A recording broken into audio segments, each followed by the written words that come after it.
The time is 11 o'clock, so let's begin here. Welcome back to the second class for Stat 870. Today what we will do is continue in Chapter 1. We'll start talking about R today, so we'll use the computer a little bit here. Are there any questions? Also, I should also mention Day number 1 quiz is due now. If for some reason you were unable to get it to me, please come talk to me after class. So, any questions? Okay, one thing before we get into Chapter 1 here, I want to look at the schedule web page and notice how I have posted here a link to video. That's because this is the video recording from our last class. So for all of our classes, you're going to see something very similar to this. There's a small chance that some of this might change a little bit because just on Tuesday after our class, I found out that the university had upgraded one of our lecture capture systems, which would make it easier for me to use. So I might transfer on over to it. But everything's going to pretty much look like this in the end. And so if you just push play. Well, welcome everyone. Time is 11 a.m. So let's begin here. Tuesday. This is Stat 870, multiple regression analysis. A few things regarding this video here. If you notice, obviously we have the live action video there in the lower right-hand corner. But if you click on this little button over here, this is the table of contents for the lecture.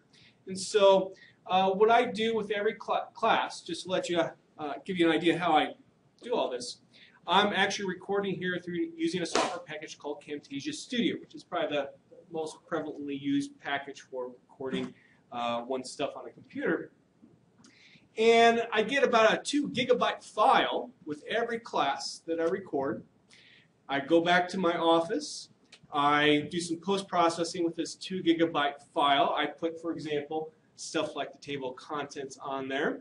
And after a little bit of work on my computer, I get about a 100 meg file that I upload to my web server, and that's what we're actually looking at right here.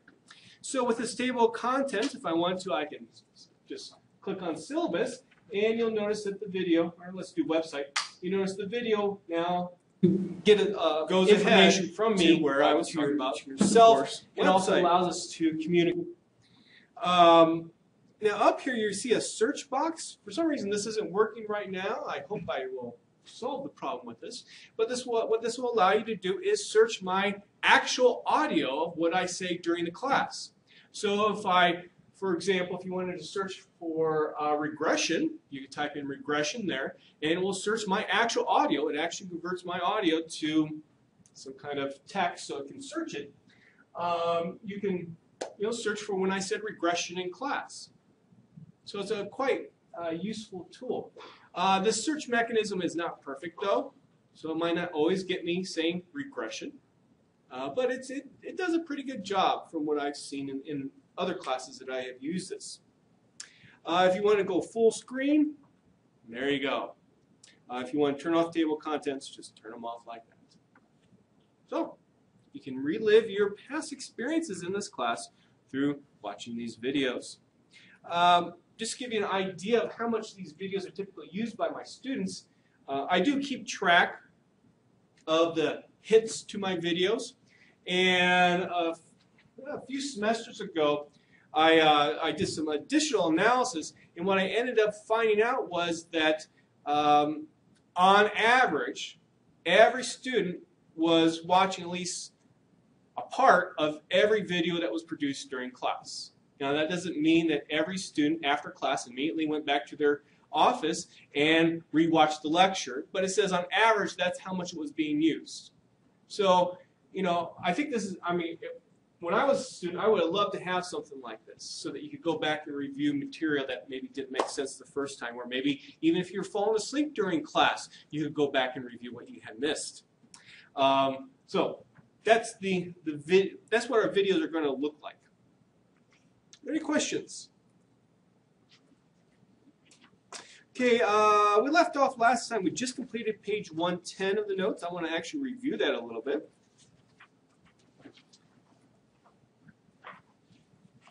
So we were looking at these slides here. Actually, I got from another book. And what these slides here should really give you the big picture of what we are going to be doing in this particular class. So, to review, suppose we have what's called a predictor variable x, and we have a response variable y. We want to use x to predict or estimate y. Bring up my red pen here. And so let's say we have a very small population of just 6 items, and we get their x, we get their y values. And we plot them with the green dots there. Now you can see that if we just look at the green dots, it looks like, on average, that there's kind of an upward trend there. So how could we quantify this upward trend that we're seeing in the relationship between x and y? Well, we use simply an algebraic equation. And this is what the algebraic equation looks like. Expected value of y, in other words, what I would expect y to be on average, is equal to a y-intercept, beta 0, plus beta 1, a slope, times x. So if x was 0 right here, then that would mean beta 0 would be right there. So that's where the line hits the y-axis. The beta 1 here, do you think it's positive or negative? Positive, thank you. It was just too obvious. Beta 1's positive because we see that line's going up there. And you can see how this line's kind of going through the middle of the points. This is why we have the expected value of y, what we would expect y to be on average for a particular value of x. This beta 0 and this beta 1 are parameters. We will want to estimate them through taking a sample. Now, in order to actually get to the true y value for a particular x, what we can do is look at the distance between the point and the line. That distance is represented by simply the Greek letter epsilon. So for the first value of my population, here's epsilon 1, here's epsilon 2, epsilon 3, epsilon 4, epsilon 5, and then epsilon 6. Note how these epsilons vary around this line. Well, we're going to quantify how these epsilons vary around the line by using a tool that we have in statistics, a probability distribution. And we're going to let this probability distribution be a normal with a mean of 0. So on average, all these distances, or what we call errors, are 0. Well, it makes sense because the line goes through the middle of those points.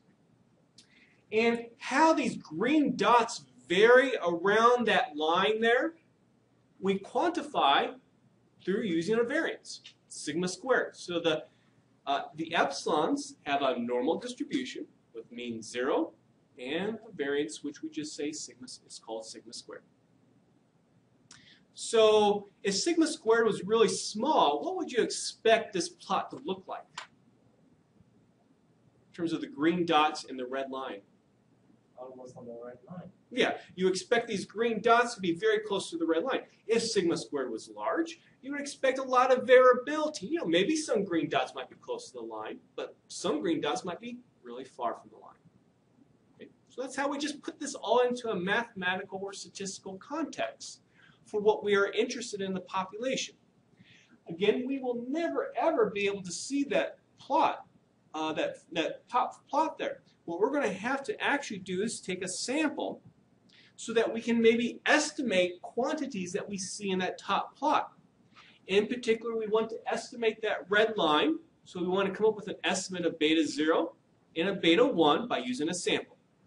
So our sample, let's say it's just the yellow dots there. So we sampled 4 of the 6 values in my population. And we can see that, fortunately, we still see that upward trend that we had in the population. We can represent that upward trend by our, what we call a sample model, a sample regression model. We just denote it symbolically like this. Y hat, we typically use hats to mean estimated values.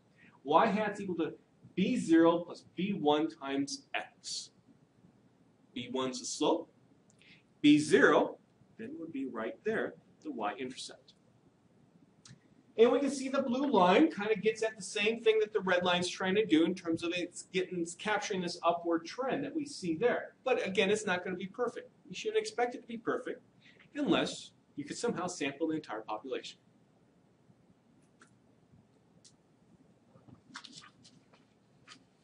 So that's basically the big picture of what we do this semester. Now, there's actually more to it than what we just saw there, and that's why it's a whole semester rather than just one lecture. So let's talk about how we can calculate B0 and B1. Here are the formulas based upon our sample of how we get B0 and B1. I'll show you how those formulas come about in a little bit. But first, let's just look at the formulas and its structure and understand how to actually do the calculations. So B1,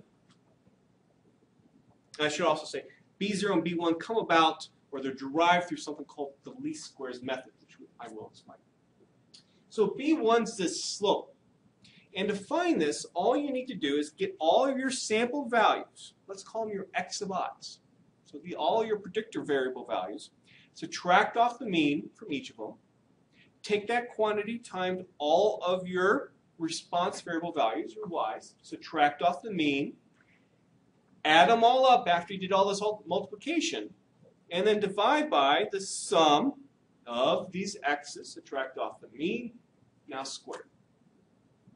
If you do some algebra, you can show that things simplify down to this, which ends up being a little bit easier to use if you're to do these calculations by hand. Of course, typically we're always going to do everything using R, but it's still good to know how to do it by hand so you know what R is doing.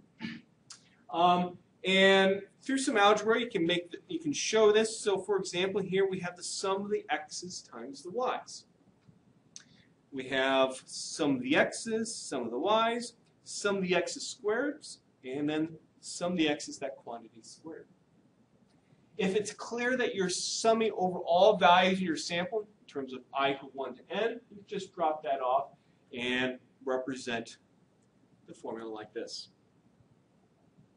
So that's B1. B0 has a little bit easier looking formula. Simply take your y bar, subtract off your computed B1 times x bar. So y bar is sample mean, x bar again is the sample mean for the x's.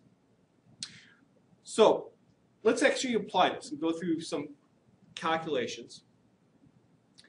And simply, the example here is, well, what's the relationship between, let's say, sales and advertising for a company? Now, this data, I made it up. Of course, in research, you should never make up your data, but this is a classroom setting, so I'm allowed to do that to help illustrate certain concepts. But you can imagine a real-life situation where maybe you're working for a company and the company wants to know, how much should I expect in sales for a particular amount of advertising? It's important so that, if you're producing a product at this company, that you have enough of that product on hand to account for the amount that you're advertising. So you can count for the sales that could arise. So let's let X be my predictor variable, advertising.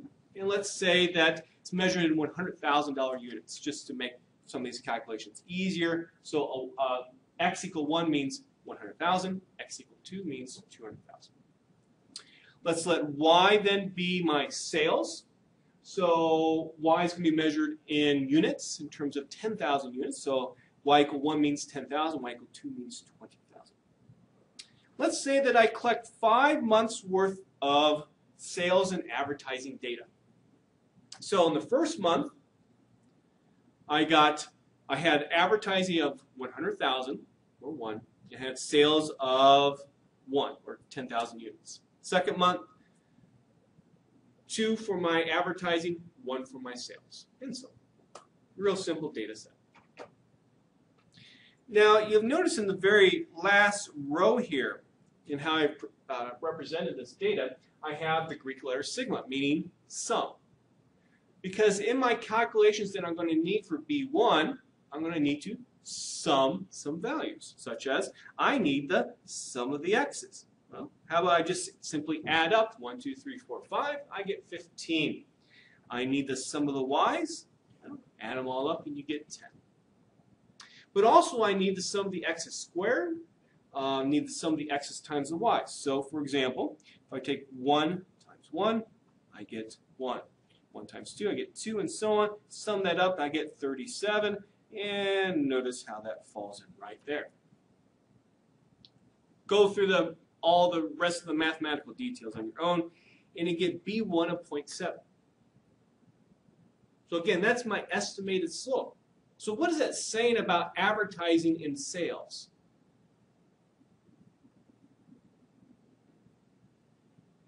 Does that mean as I increase the amount of advertising, my sales go down, or do they go up? They seem to go up. At least this is what my sample's suggesting because I have a positive slope. So my B0, go through those calculations, you get negative 0.1. And so this, then, is my sample regression model. That's just to emphasize, this is the terminology I will use. This is my sample regression model. Its purpose is to estimate a population regression model. So it wants to estimate this.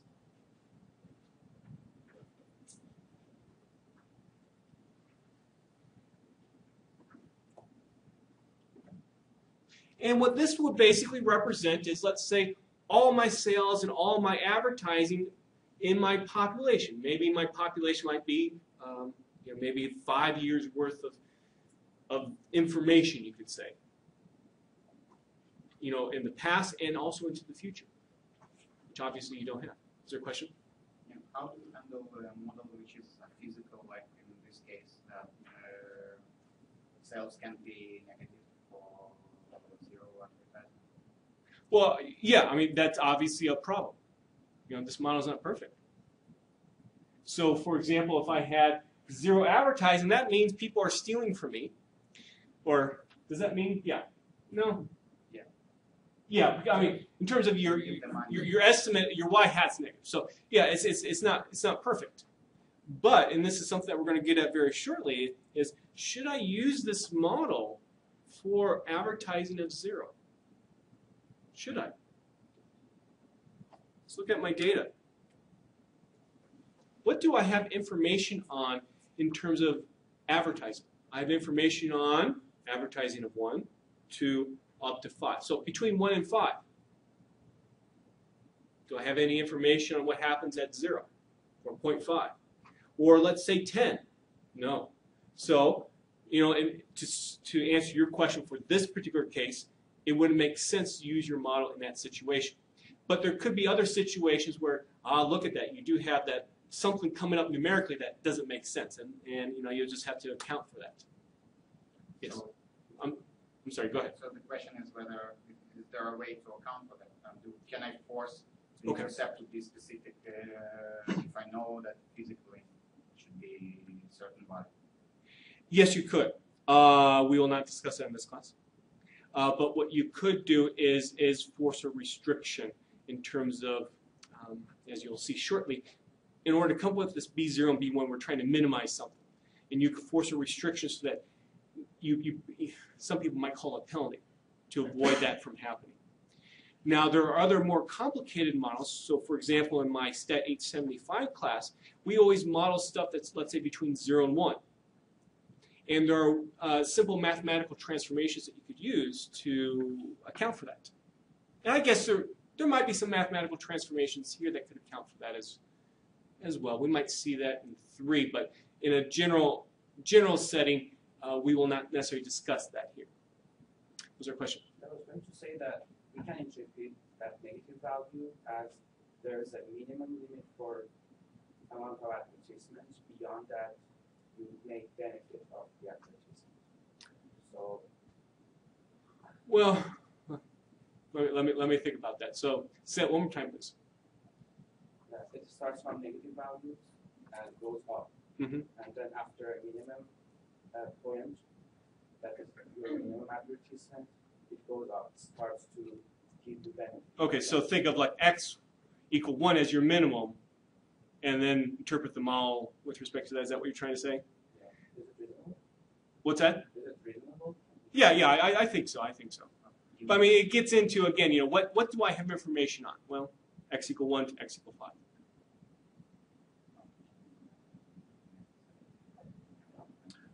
So how about we plot our data? Does it make sense what our regression model just told us? Well, this is a scatter plot. We saw one of these last time. Simply, plot the XY pairs on a coordinate system. So, for example, we had 1 month that had x equal 1. And we had another month, I'm sorry, we had 1 month that had x equal 1, and the corresponding y was 1. And we can see where that falls right here. And we see a general upward trend. And if we add our model then to the scatter plot, we can see how that model goes through the middle of the points. So to emphasize again what we were talking about, where I have information between x equal 1 and x equal 5, that's the range that you want to look at. You don't want to use the model outside that range. So for example, who knows, maybe this starts to level off down here. Well, obviously that model, in its linear manner, can't capture that. Maybe instead of this, if I wanted to go higher than 5, this model will go like this. But maybe instead, what actually happens is something that looks like this. If you've heard maybe in a, I guess the idea of the law of diminishing returns. There's only so much advertising that you can do before eventually you're not going to get the same bang for your buck. And so maybe that's the true relationship. Well, obviously, this particular model is not going to capture that. I only have information from x equal 1 to x equal 5. So when I was preparing for this class, I was thinking I thought of another example. Right now we have the presidential election that's upcoming, and we already see commercials on TV for that. So think of all the money that they're putting into these commercials, and I want to tell the presidential candidates, or I want to at least inform them of this law of diminishing returns. If I see the same advertisements 10 times in one day, I think I get the point of what you're trying to say. Half-truths about something to make your candidate look bad. But maybe we need to inform our presidential candidates of the law of diminishing returns. Interestingly, though, I remember, let's see, I think it was last semester, the Obama campaign was actually advertising for statisticians. So, that they wanted to hire, that is. Okay, so, how did I put this line on this plot? Well, as you might expect, you could plug in some values of x into your model. So let's say x equal 1. And when you do that, you get a y hat out of 0.6. Go through the math. Okay. Now, also, I want to emphasize that what this model allows you to do is, let's say, estimate the expected value of y at other values than necessarily the x's that were observed. So, for example, what I could do at 1.5 here, if I project up and then over, I get the estimate for expected value of y when x is equal to 1.5. And in that particular setting, what I would do is replace this with 1.5, and then I would get, if you go through all the math, you get 0.95 as your y hat. Okay? We'll do some erasing here.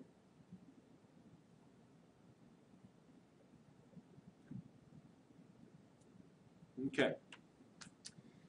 Now you can see that this model is not, let's say, predicting these points perfectly. Great. This point line is on the line. But we can see that some of these points are off. Well, all the rest of the points are off the line. And you can think of maybe the distance between the point and the line as a measurement of the error for the sample regression model. Now, would you like these errors to be altogether large or small?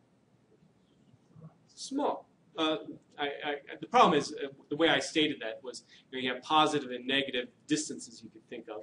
But you want those distances to be as close to 0, I should say, as possible. So what are these distances, first of all? Well, we define them in our book as E sub I. So I for the, let's say, the ith data value.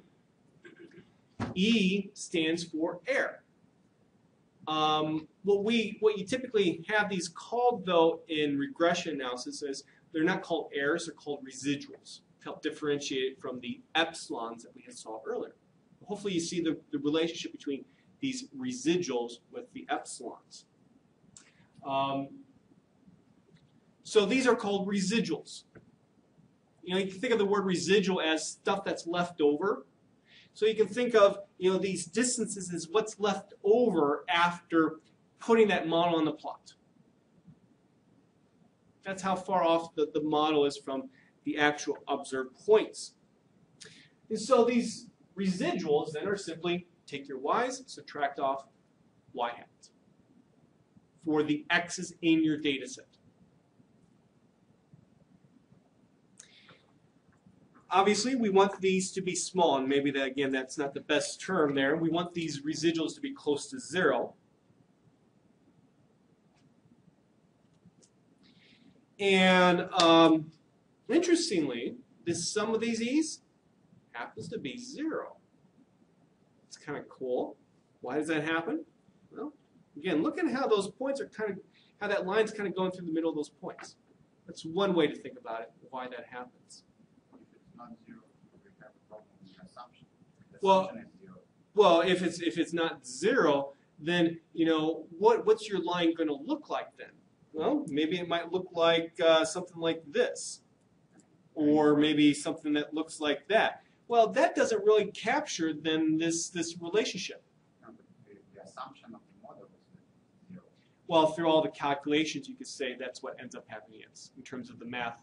In terms of what you choose for B1 and B0, you can show that mathematically, yes. And No, that ends up being an assumption. Just from the one fact that we assume that the error is distributed with an average of 0. Not necessarily. I mean, these e's are not the same as the epsilons. They're not exactly the same, because remember what the epsilons are doing. They're for that population regression model.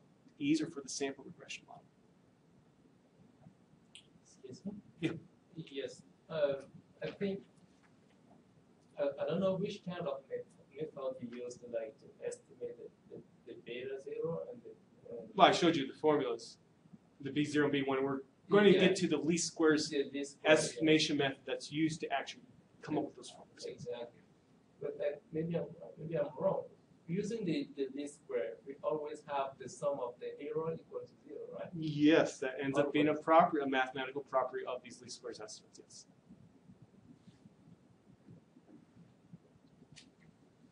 So, this example again. If I wanted to interpret the model, a standard interpretation of what you would want to get out of the model would be to focus on then this slope. This B1 ends up being 0.7.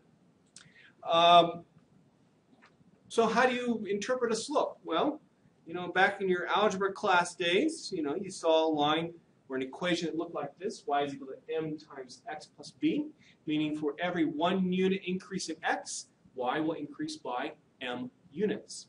Well, we can use that same idea here then. So, sales volume is expected, or say, it's maybe better to say, is, we can say that. We realize that this is an estimated value. Sales volume is expected to increase by 0.7 units, or in other words, I cannot talk today.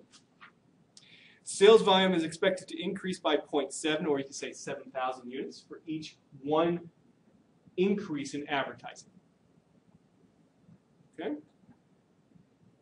And using the model, we can come up with estimates for the expected value of y, and we've actually already did that as well. And we've already talked about this note. Okay, so perhaps the moment that most of you have been waiting for, or some of you have been waiting for, this least squares method. Where do these equations come about for this B0 and B1? Am I just making it up myself? No. It comes to this least squares method. And I'm going to give you 2 explanations of this least squares method. One is, I guess, an intuitive explanation, more of a non-mathematical one. And one uses calculus. Calculus is not required for the class, so I I understand that probably most of you have had calculus before, so that's why I go ahead and do that. Okay. So as I said before, and now this is this college GPA and high school GPA example that we were looking at last time. So we're using high school GPA to estimate college GPA. We have a sample size of 20, and we can see how that line goes through the middle of the points. Now, for this to happen in this way, what the least squares method tries to do to find this line, in other words, B0 and B1, it tries to find a B0 and B1 such that if I were to sum up all of these residuals and I square them, so they're all positive, if I try to find a B0 and B1 such that the sum of these squared residuals is as small as possible, that's how I get this line here. That's how B0 and B1 are actually found. So B0 and B1 are the numerical values that allow for the sum of the squared residuals to be as small as possible. And that seems like a reasonable criteria to have. You know, instead of worrying about some residuals that are positive and some are negative, how about we just square them all, so they're all positive, and try to minimize the sum of those squared residuals. Now, there are other ways to find a B0 and B1. There are other kinds of estimation methods. We will talk about those towards the end of the course, but we will focus on the least squares method throughout most of the course. This sum of the squared residuals is denoted by our book by SSE. S, sum, second S, squared, the E, error. So error residuals, just interchanging the terms. So the sum of squared errors is what is minimized, SSE. Okay. So here's a nice little Excel file that I put together a few years ago to help demonstrate this. Let me blow this up a little bit. There we go. So this is with the high school and college GPA data set. So you see high school GPAs and college GPAs listed there.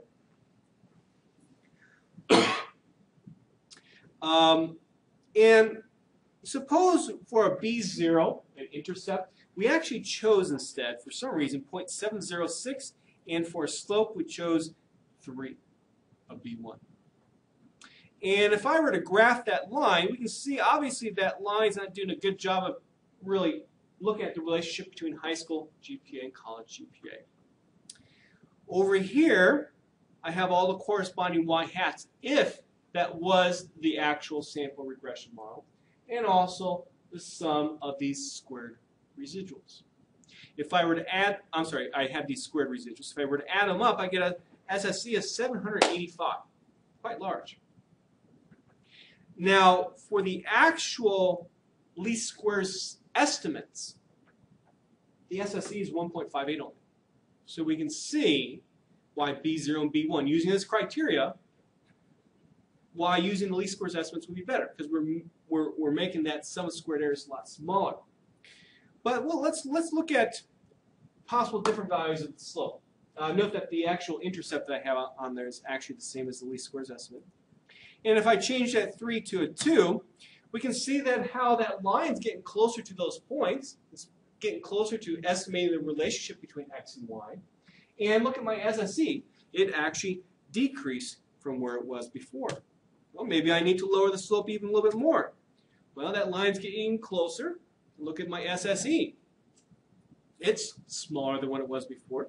And I could keep on going. Oops. And I could keep on going here to a point where now the line goes through the middle of the points and my SSE is 1.58. Well, maybe I should lower the slope even more. It's worked so far. Maybe if I can keep on lowering that slope, what's going to happen to SSE, do you think? It's going to go up. Yeah. So if I'm using this as a criteria of how to choose a B0 and B1, well, 0.706 is the best for B0, and 0.7005 is the best for B1. Okay. Any questions? That was on page 118. Well, for those of you who've had calculus, You know, there's easier ways to do this.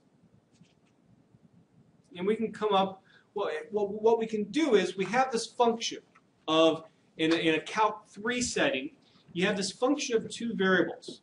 And you want to minimize that function. Find the values of those two variables that minimize that function. So how would you go about actually doing that? Well, you do it as follows. Here's my function that I want to minimize. And notice how I've actually written in there b0 and b1. I want to minimize the function as a function of b0 and b1. This is how you would do in Calc 3. Find the partial derivatives with respect to b0 and b1. Okay? So you got two partial derivatives. One with respect to b0, one with respect to b1. Set these two partial derivatives equal to 0. Solve for b0 and b1. That's it. So, let's talk about that.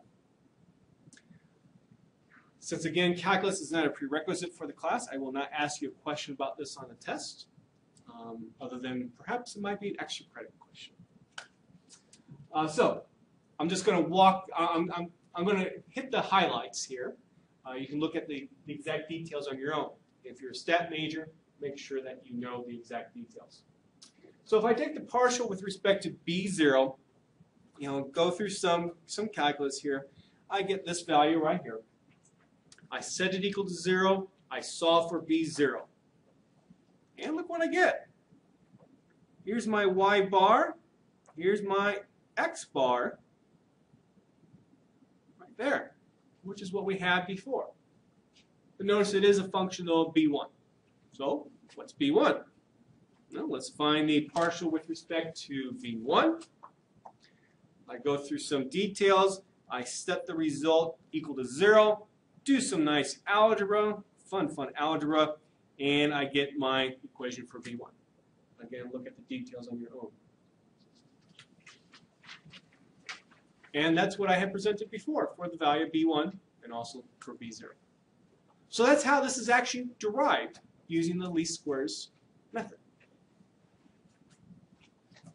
Now, for those of you who've taken Calc 3, you might remember there's one more thing that you need to do, and that is you need to know, well, for this b0 and this b1, is this actually going to result in a minimum of SSE or maybe a maximum? Well, there's some stuff that you can do. If you remember in Calc 3, I won't go into all the details. You know, evaluate some second partial derivatives. And indeed, it can be shown that this does result in a minimum. Okay. So, that's how you find b0 and b1. Let's talk about some properties of these estimates. Why are they good? Are they good? Maybe I should say that first. Are they good? Yes, they are. That's why we use them. But here are the two properties that why we really like them. This comes from what's called the Gauss-Markov theorem. I'll talk about briefly talk about the proof of part of it. You will not be responsible for the proof of this class. Again, due to the prerequisites. If you really want to be responsible for this proof, take Stat 970. That's where we go into the theory behind these kinds of models. Okay. So these are estimators, B0 and B1, because they estimate beta 0 and beta 1. So you would hope that, you know, on average, you would get something that would be close to B0 and B1. And in fact, one can show that the expected value of B0 is beta 0. The expected value of B1 is beta 1. So what this is meaning, in terms of what expected values mean, just as a review from like Stat 801, that if you go out and take a sample, do your regression, or I'm sorry, get the B0, B1, so you get your sample regression model. Go out and take another sample, get B0 and B1. Go out and get another sample and get B0 and B1. Keep on doing this a lot of times. If you were to average all those B0s and B1s, guess what? You would get beta 0 and beta 1. That seems like a reasonable thing that one would want. You know, reproducibility of research, to some respect. That you're going to get what the population says should happen. This property, in case you haven't heard of it before, is called unbiasedness. So these are what are called unbiased estimators.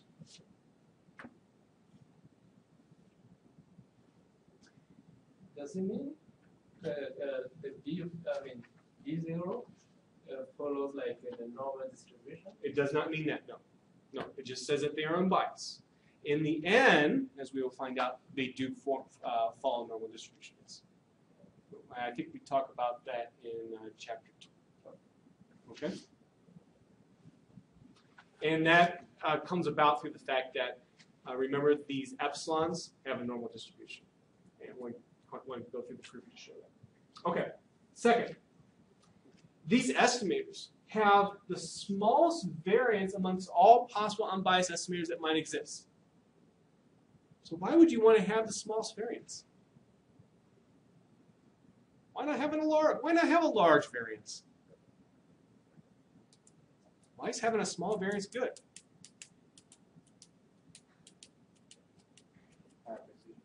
Excuse me? Precision. Precision, in terms of, what do we often use variances for? Confidence intervals, hypothesis tests. When we make inferences, we often have variance of the statistics that we use. So if you have a small variance, think of a confidence interval. What's going to happen with a confidence interval if you have a small variance? Typically, it's going to mean the confidence interval are narrower than if you had a large variance. So that's why this is a great property to have. Okay. Now, I'm sorry that I'm having to say this a number of times today. We won't have to say this a whole lot the rest of the semester. But depending upon your background, if you've taken a mathematical statistics class, going through a proof of what these expectations are, you could do it. That's not a prerequisite for this course. The prerequisite for the course is Stat 801, where you wouldn't do this kind of stuff. You're introduced to what expected values are, but you wouldn't actually, as you would, let's say, in Stat 882, go through proof after proof after proof involving expected values. Okay. So, again, you're not responsible for this next stuff here. I'm just going to kind of outline how it's done. If you're a stat major, you definitely should know how to do this proof. Okay.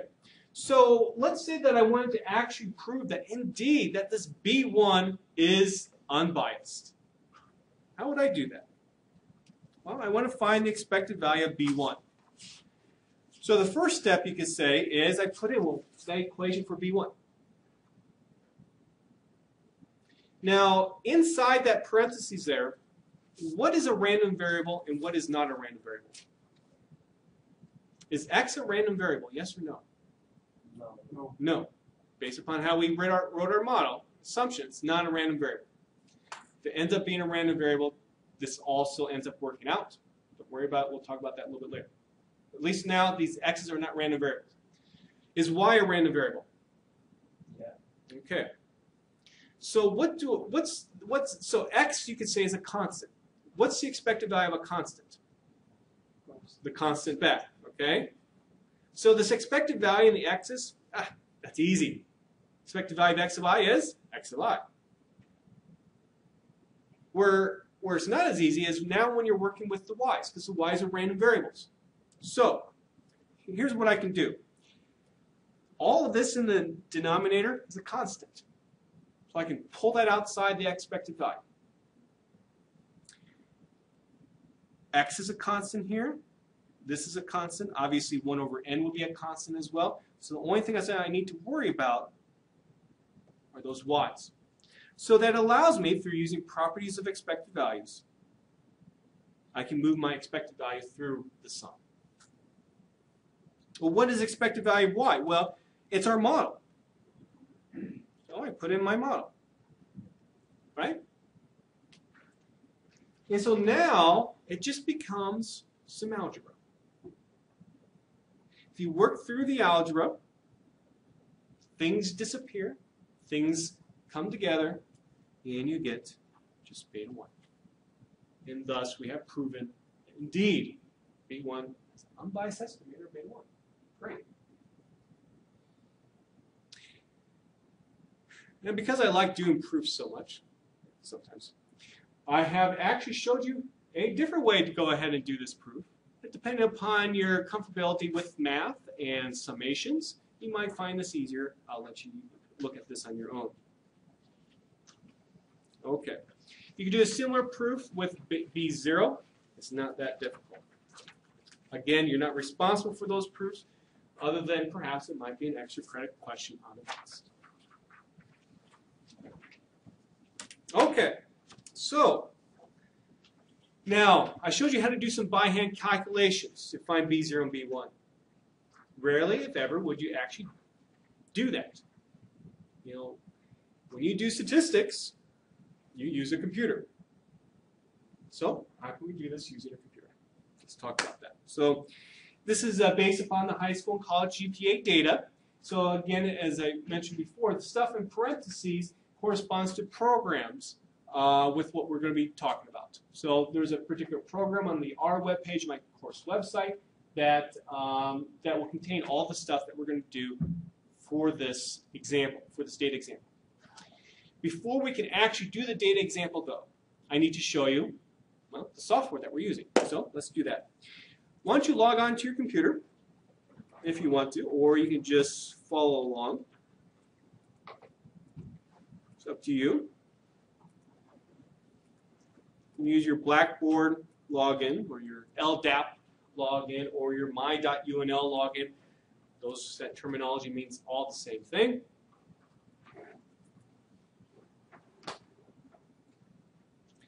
And also, just to emphasize, I will be now going over this introduction to R handout. I'll give you a few minutes to get logged on if you want to. It's not necessarily critical for you to log on. You can watch too, and you can always review via the video. Sometimes I debate with myself, is it really worthwhile to have everyone in class get into R and all of us do this at the same time? But you know, at least for the first time, it might be helpful. Okay. Is everyone ready? Are you ready? Okay, get an R. I don't think there's is there an icon on the desktop for it? Okay, you can click on that. Just before class, I was taking a look at these computers, and they have version 2.14.0, I believe, of R. It's about a year old. Most current version is 2.15.1. This version should work fine, but when you download it to your own computer, do know it's going to be a slightly different version. It's going to look exactly the same though. R updates itself pretty much about once every 6 months. And once you get into R, let me actually show you from the beginning. When you get into R, it's going to look something like this.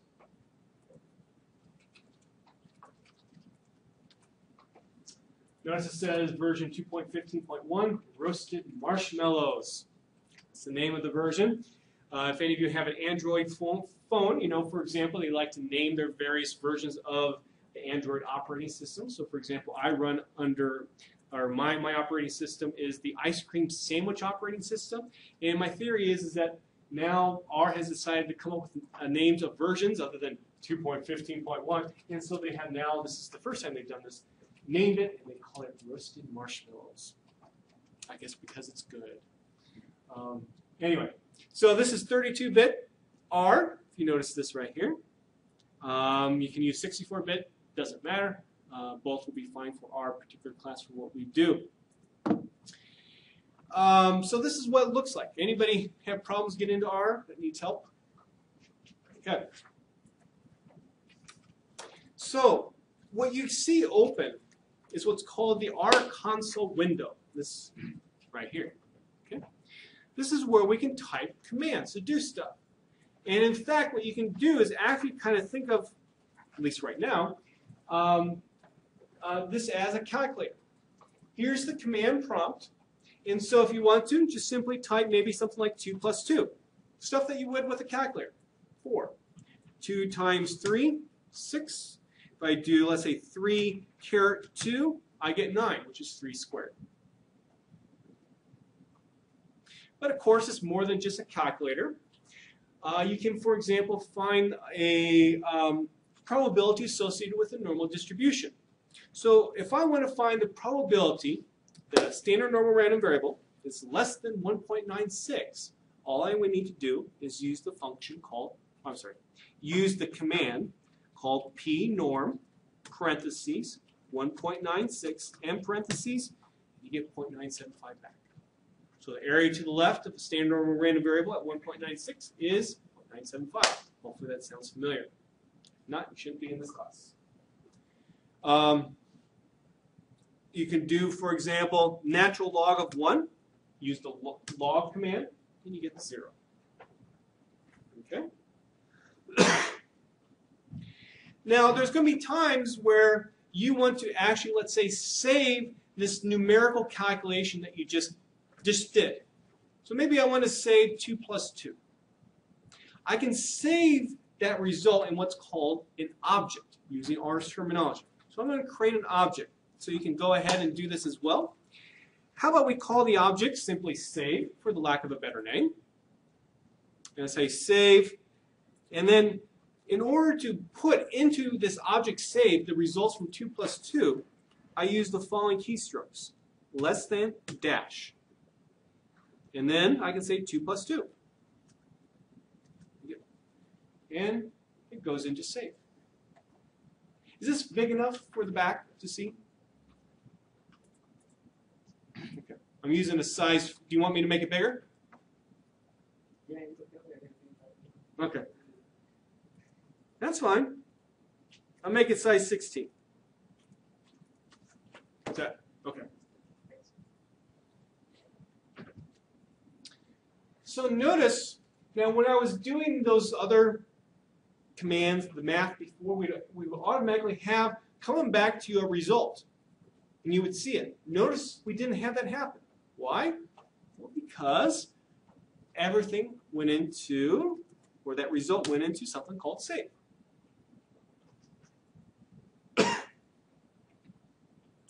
So wherever I am in R, if I type the word save, I get 4. So save, again, is an object in R's terminology. If I want to see a list of all the objects that I have, let's say, within R right now, I can do, for example, objects, parentheses, and parentheses, and I see there's something called save. For those of you who have SAS experience, you're familiar with. You should be familiar with the SAS work directory. Essentially, what I've shown you is the same thing in R. Now, when you close SAS, what happens to that work directory?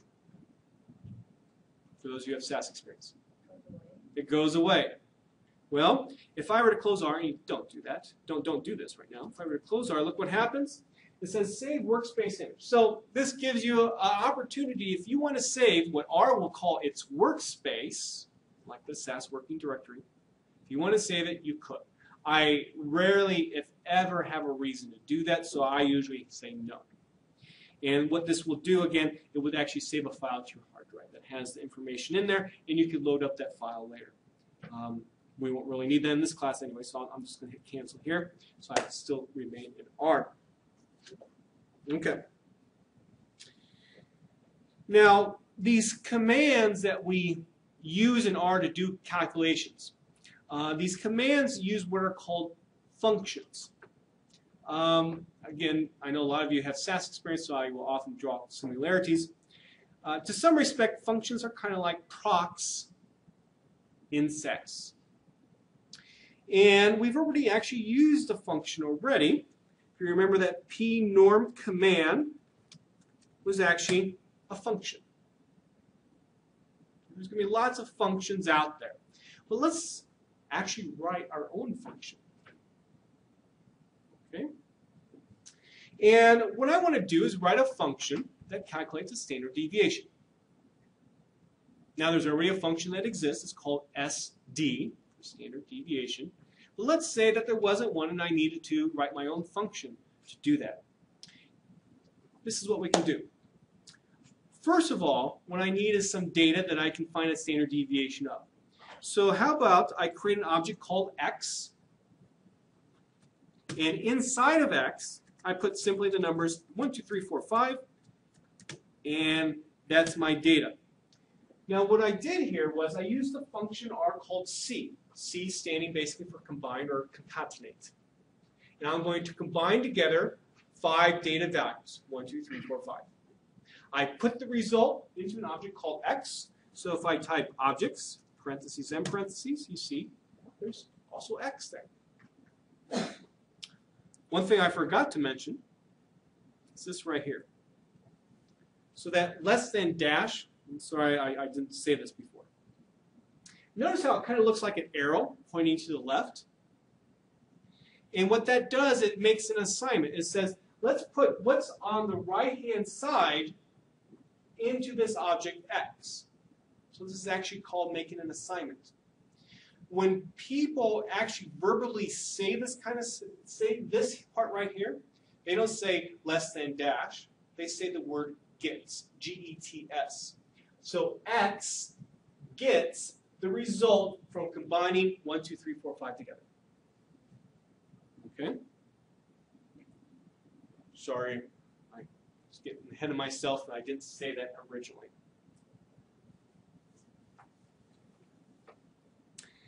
And so now I need to write a function that does the standard deviation. I don't want you to type this in yourself because it would take too long. I'm just going to type in the function myself.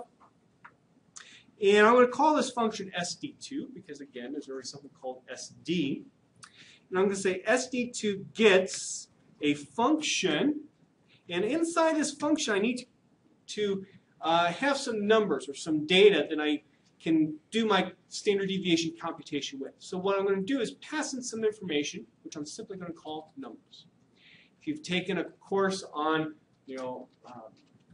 programming languages like C or other Fortran or other things like that, you know that there are procedures, functions, and routines inside those inside those programming languages where you can write a function so that you can pass information into it for a calculation. That's essentially what we're doing here.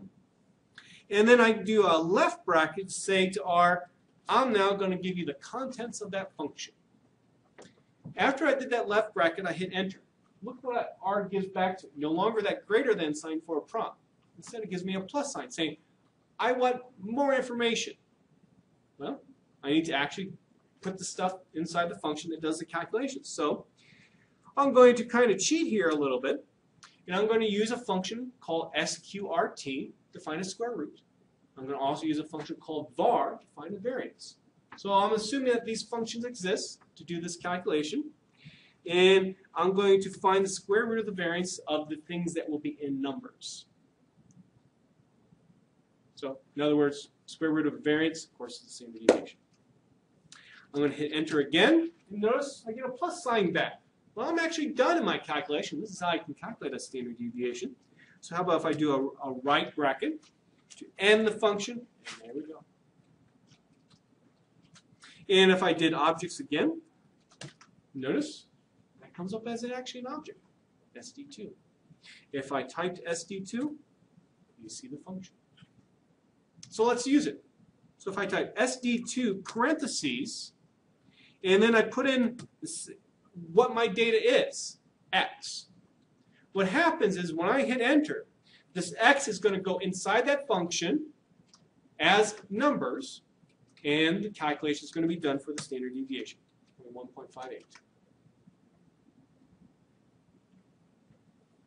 Again, there's a function called SD that will automatically do this for us, and of course you get the same thing. Are there any questions about that, about a function? Let's make this function a little bit more fun. Let's say that in addition to calculating the standard deviation, also I want to print off the data from within inside the function itself.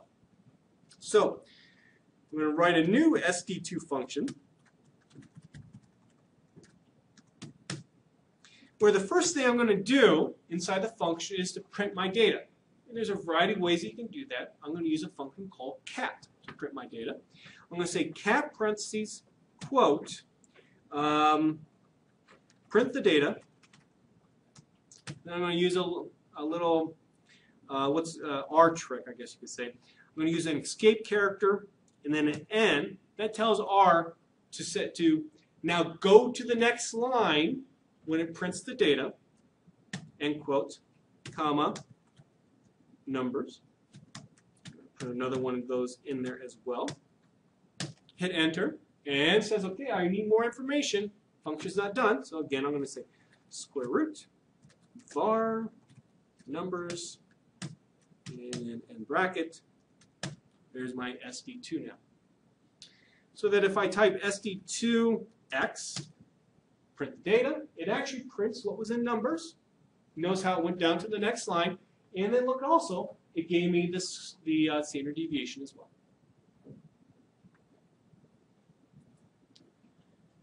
Well, let's say that you wanted to save now this calculation that you just made for the standard deviation. Maybe you need to use it later for a confidence interval, let's say. So how about I create an object? Again, for the lack of a better name, I could use a different name. Save gets the results from SD2, where I use X as my numbers. Let's hit enter. Look what happens. Print the data, 1, 2, 3, 4, 5, but you don't see that standard deviation now. Where is it? Right there.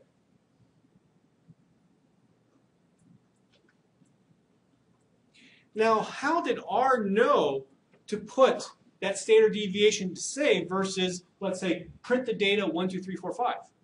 How did it know to do that? This is how.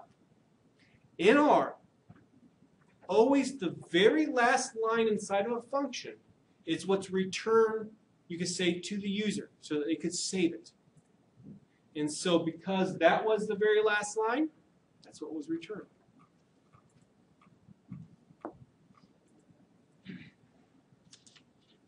Okay, so that's a little brief introduction to using the R console window and working with the some functions. There will only be a few times in this class where you have to actually write your own function. But as you might expect, we're going to use functions all the time. So that's why I went into that brief introduction of what a function looks like, what's inside the function, and so that you know what's returned to you for using a function. Is there a question? Do we always need to write a function if we say just mathematical expression with or what is it? Well, say instead of the standard deviation it was the sum of the data. Or, yeah. So I could have done this, if that's what you're talking about. I didn't need to write a function to do the actual calculation. No, but wait, I assume that later we will be able to write a script instead of using line-by-line commands. Yes, I'm getting to that. Yes. So, but in a script, do we need to open these objects and save instead of just saying x equals standard deviation or y or whatever? I'm sorry, I'm not for sure exactly what you're asking. Could you please rephrase it? Say I have a variable, whatever, which I'm later using in the calculation. Mm-hmm. For example, the standard deviation. Can I just assign it variable y equals SD of x or whatever? Yeah. Instead of saying stuff. I mean, if you say y, let's say, gets SD of x, and you run it, it's going to be, that standard deviation is going to be put in an object called y. And whether or not you actually look at y, it's up to you. But you know, you might then, I think maybe what you're getting at, you could use y later on for another calculation. Okay. Okay. So, what happens if you need help? Well, guess what? There's a help system inside of R to help you out. And so I'd like you to do this. If you could click on help here. There's a variety of sources for help. I'll let you explore some of these on your own. I'm going to focus on this HTML help. And you come to a little web page that looks like this. And what we have here are various manuals of how to use R. These are PDFs that or installed on your computer. What I'm going to focus on, well, I guess also I should mention, you use a search engine to, if you want to know regression. Well, search for regression, and some things will come up. A particular function, for example, that we will use for regression analysis. But I'm going to focus on this packages here. Now, again, for those of you who are familiar with SAS, you know that SAS is broken up into different components, like SAS base, SAS stat, SAS graph, SAS OR, SAS whatever. Well, R is also broken up into components. These components are called packages instead. Okay? And here's a list of the packages that are currently installed on my computer. I'm going to use the one called stats. And inside the stats package are certain functions that allow you to do various statistics. So for example, remember when we used the p-norm function to find a probability from a standard normal. Guess what? P-norm is in the stats package. So I'm going to look under P, find p-norm. There we go. And here is the help page of how to use p-norm. As you may expect from computer software help manuals or web pages, this is kind of terse. Okay? But it gives you the basic information about what the p-norm function does. Here's the p-norm function right here listed. You'll notice that there's other functions that are listed as well.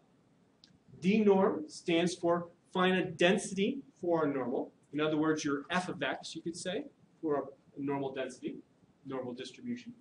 Q-norm stands for finding a quantile from a normal distribution. So for example, the 0.025 quantile from a standard normal is 1.96. And R-norm stands for random normal. So if you want to simulate data from a normal distribution, use R-norm. So at the very beginning, you have a description of what these functions do. Here's the function that we use here, p-norm. In parentheses, you see the syntax that's used for the particular function. Remember, when we use p-norm, just to remind you, we did p-norm 1.96. We got 0.975 back. So that 1.96 actually corresponded to the Q argument, Q standing for quantile, because 1.96 is the 0.975 quantile from a normal, standard normal. So in other words, what happens is, in this function, when R sees that 1.96, it recognizes that's the Q, and then it does the calculation for you. Also, you see mean. So instead of having a standard normal, you could change the mean to something else. You see SD, that stands for the standard deviation for the normal distribution. You could change that to something else as well. But notice these actually have values set for you. In other words, these are the defaults. So by default, R with the p-norm function will find a probability associated with a standard normal distribution. So let me go over here to R to help you see how this works a little bit more. So if I said p-norm Q equal 1.96, I get the exact same result back that I did before. All I did was I specified the actual, what's called argument name. I could also do this and specify the argument names. I could also do this and get exactly the same result. Now be careful though. When you have a number of arguments, the actual values in there, and you don't specify what those correspond to, how do you think R knows, oh, you want the mean to be 0 versus the mean to be 1.96? How do you think R knows that? It guesses. The order, exactly. The order that you see listed here corresponds to the order that you can actually write the stuff in there. I recommend, or I should say I strongly recommend, you always use syntax like this, where you always specify the argument name so that there's no question what you're doing. give you one last example here. I could have also done this as well. Notice how, if I specify the argument names, I don't have to worry about order. I can always get my result.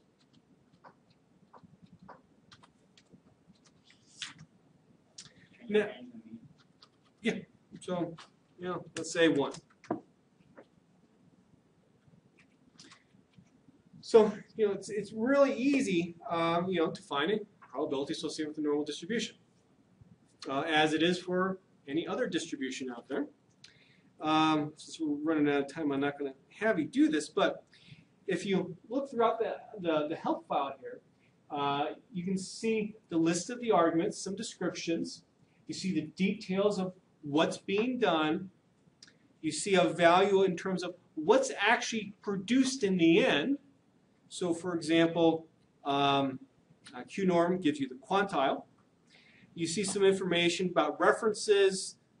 See also, if you want to see the list of the distributions that are automatically installed into R, you can see hopefully your favorite distributions listed there on your own. If you want to, pick out your favorite distribution and find a probability with it.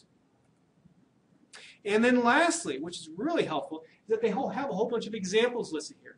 All you need to do is just simply copy and paste this code into R. Let's say I'll just do this, just to demonstrate. Copy and paste it. And you have some stuff that's produced. So you can see what the calculations are being done. It doesn't look very well there, but trust me, other examples look nice. So that's what the help looks like. Another way to access the help, if you already know the function name and you want to get to it quickly, type help, pnorm, or whatever function, and up will pop up the help for it. That's the quick way.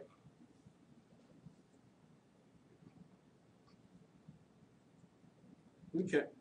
Now, one of the nice features about R is that it's set up to perform calculations based upon, you could say, vectors of data. Now, if you've had a matrix algebra class, you know what a vector is.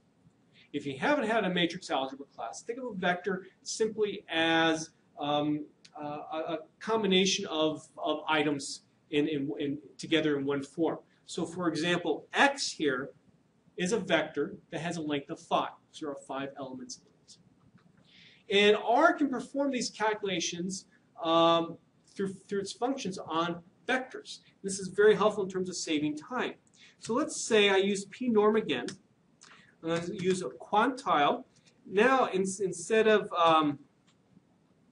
just 1.96, I'm going to combine negative 1.96 and positive 1.96 together. And look what it gave me. It gave me both probabilities. So, I don't need to use I don't need to use pnorm twice. I can use it just once. This can greatly simplify your life when you're doing calculations. I'll give you another example. Suppose I want to find a quantile from a t distribution. I don't need to go to a t distribution table. That's so 1990s. I can instead use p equal, let's say I want the 0.975 quantile from a t distribution. Let's say I want the 0.025 and the 0.975 quantile. Notice how I use the C function to combine them. And there has to be, if you look in the help, an argument called df for, what do you think? Degrees of freedom. Okay. Let's say I want 9. And those are my values there. So note that we will not use, do any of you still use distribution tables? Well, anyway, let me say it. There's no need to use distribution tables anymore. Sorry. Just use R or some other software package. We will not use distribution tables in here. We'll just simply use this. I remember the old days in the 1990s where when I would teach a class, I would actually have to pass out distribution tables like before tests and stuff. Thankfully, I don't have to do that anymore. I'm sorry. Is there a question? Yes, the QT stands for quantile from a t distribution. Quantile from a t distribution. So the 0.975 quantile, in other words, probability that you're to the left of some number is 0.975. That some number is 2.26. But if I want any t distribution, I have to put the q. What do you mean by any t distribution? Like not the quantile, but the t. If you want, let's say, a probability from a t distribution, let's say pt. So notice how we use that same terminology that we did with p norm. If I want to find a probability associated with a t distribution, the quantile is now 2.26. Degrees of freedom equal 9. Well, what am I going to get? 2.975. Okay. Time is 12:15. Was there a question? Okay. Time is 12:15. So if there's no questions, we'll just end it there. Between now and our next class, please make sure that you have access to a computer that has R. So please download it. I think I forgot to mention, didn't I? I forgot to mention it, but again, up on the very top of the notes, there's the link to the Windows version. So you can download it, install it on your computer, go with all the defaults, it will install fine. Okay, that's it.